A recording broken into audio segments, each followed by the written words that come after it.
श्री शिवाय नमस्तुभ्याम। हर हर महादेव। पूज्य गुरुजी परम पूज्य पंडित प्रदीप मिश्रा जी के द्वारा श्राद्धीय नवरात्रि में इस पावन अवसर पर गुरुजी परम पूज्य पंडित प्रदीप मिश्रा जी के द्वारा श्री हनुमान शिव महापुराण की कथा हापुड़ में शुरू हो चुकी है। 5 दिवसीय शिव महापुराण की कथा है जो कि 5 से 9 अक्टूबर तक आज तक यूट्यूब चैनल के माध्यम से 2 बजे से 5 बजे तक देखी जा सकती हैं। पहले दिन की कथा 1 बजे से 4 बजे तक हुई थी और बाकी की कथा 2 बजे से 5 बजे तक होगी। आज की शिव महापुराण की कथा में गुरुजी ने बहुत ही अच्छे रोचक उपाय पत्रों की जानकारी दी है। दूसरे दिन की कथा जो पूर्ण हो चुकी है, कुछ पत्र भी पढ़े, सभी की जानकारी हम आपको इसी वीडियो के माध्यम से देने वाले हैं। गुरुजी ने विशेष जानकारी दी है भी बेलपत्र का एक बेलपत्र और एक धतूरे का भी उपाय बताया है। बेलपत्र का सेवन करते समय आपको कौन सी सावधानी रखनी चाहिए भी गुरुजी ने आज की इस कथा में बताया है। साथ ही आपको कौन कौन से बेलपत्र को खाना चाहिए, बेलपत्र कौन सी नहीं खाना चाहिए, बेलपत्र का आप नहीं खा सकते हैं तो ऐसी स्थिति में आपको क्या करना चाहिए। साथ ही हम आपको बता रहे हैं आज 6 अक्टूबर दूसरे दिन की श्री हनुमान शिव महापुराण की कथा जो कि पूर्ण हो चुकी है। गुरुजी ने 14 उपाय पत्रों की जानकारी दी है। सभी की जानकारी मैं आपको इसी वीडियो के माध्यम से देने वाली हूँ।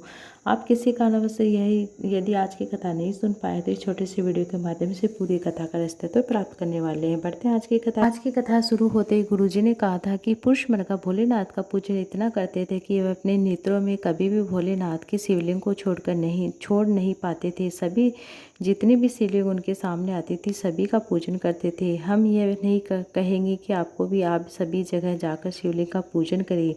आप अपने घर के नज़दीक में जो भी शिवालय है वहाँ जाकर भोले बाबा के शिवलिंग का पूजन अर्चन कीजिए। अगर आप पूजन अर्चन नहीं कर पाते हैं तो वहाँ मंदिर के सामने से निकल जाइए, शिखर का दर्शन कर लीजिए।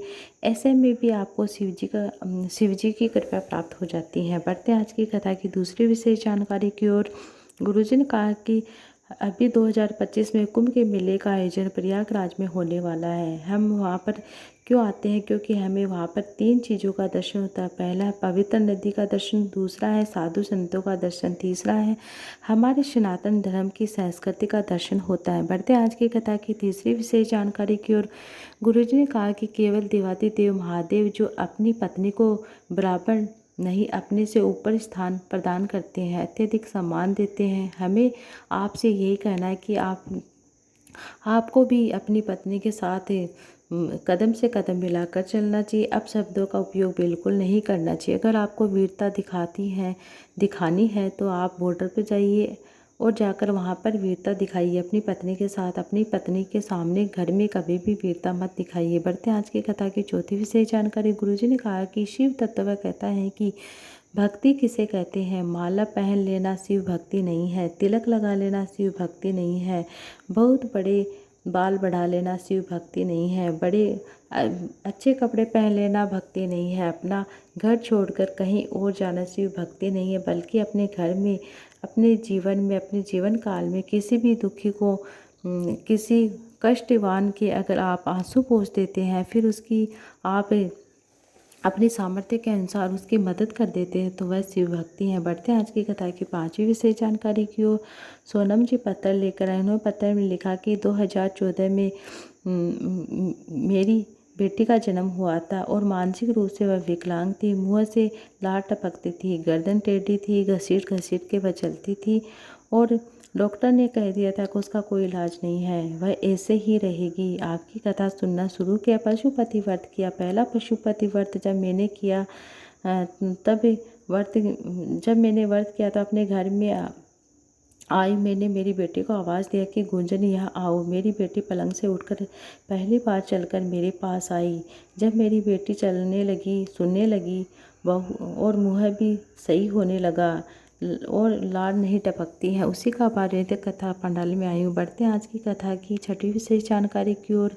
गुरुजी शिव महापुराण में हमें हनुमतेश्वर शिवलिंग का वर्णन देखने को मिलता है। लंका के विजय प्राप्त करने के बाद राम जी जब माता जानकी को लेकर चले तो एक स्थान उन्होंने शिव जी का पूजन करने के लिए हनुमान जी को बैठा दिया। हनुमान जी से राम जी से कहा कि एक शिवलिंग लेकर आओ। हनुमान जी शिवलिंग लेने के लिए निकल गए। हनुमान जी जब शिवलिंग लेकर आए तो उन्होंने देखा कि राम जी ने पहले ही बालू रेत से शिवलिंग का निर्माण करके उसका प्राण प्रतिष्ठा कर दिया। हनुमान जी की आंखों में आंसू आ गए। शिवलिंग लेने के लिए भेजा था और आपने इस बालू के शिवलिंग की स्थापना कर दी। राम जी बोले कि हनुमान जी तुम शिव का अंश हो।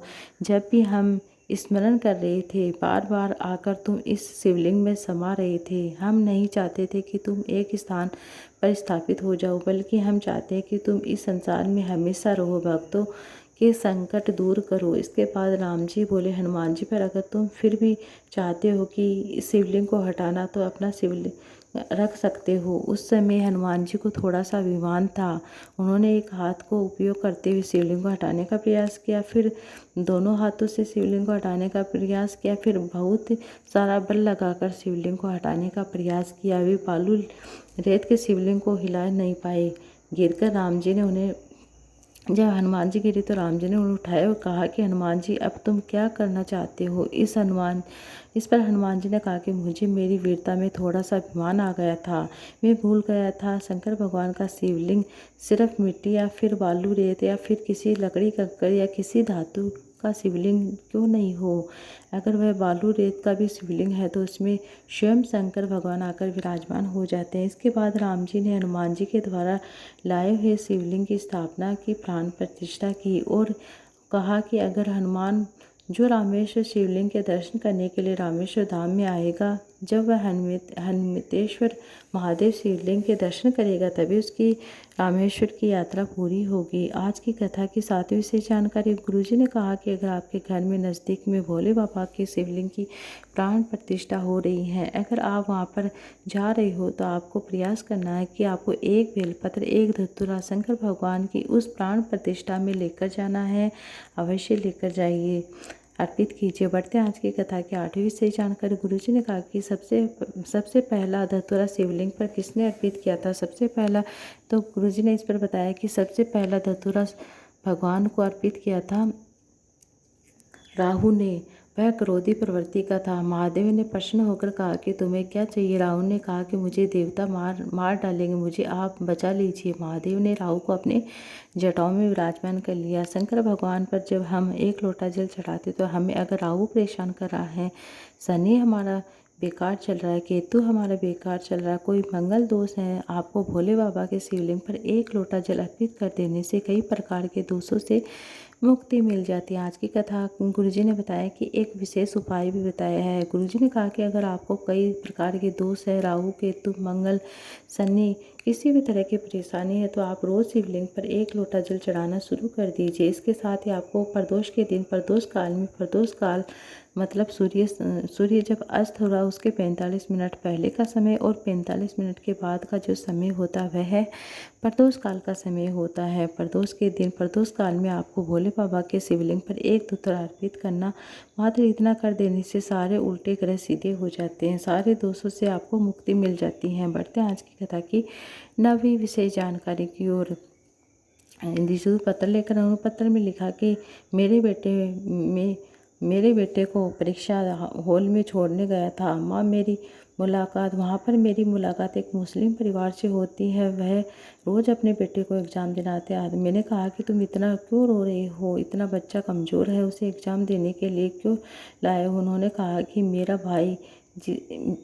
भाई जिसने दिन में 3 बार इंसुलिन दी जाती है बहुत कमज़ोर हो गया है। मैंने कहा कि तुम मुस्लिम हो, शिव मंदिर तो नहीं जा पाओगे। मैंने पास की दुकान जो कि फूल दुकान थी, मैंने वहाँ से कुछ बेलपत्र खरीदे। उन बेलपत्र को शिवलिंग पर अर्पित करके औषधि रूप में बेलपत्र प्राप्त करके उन्हें दे दिया। 20 दिन तक उन्होंने उस बेलपत्र का आचमन किया। बालक को आराम लगा और उन्होंने मेरी दुकान को ढूंढते ढूंढते मेरे पास आ गए। मुझसे कहा कि वर्षों से इंसुलिन चल रहा था जो अब बंद हो गया है। महादेव के चरणों में दंडवत करने आया हूँ। गुरुजी पंडित प्रदीप मिश्रा जी का आभार व्यक्त करना चाहता हूँ। बढ़ते हैं आज की कथा की 10वीं विशेष जानकारी की ओर। गुरुजी ने कहा कि अगर आप बेलपत्र का सेवन करते हो, कुछ बातों को आपको विशेष तौर पर ध्यान रखना है। एक विशेष बात आपसे कहना चाहते हैं कि आपको रोज़ रोज़ बेलपत्र खाने की आवश्यकता नहीं है। जब शरीर में आप कष्ट हो तभी आप बेलपत्र खाने का सेवन करे, क्योंकि बेलपत्र खाने से कभी कभी किसी किसी के मुख में छाले हो जाते हैं, मुंह का स्वाद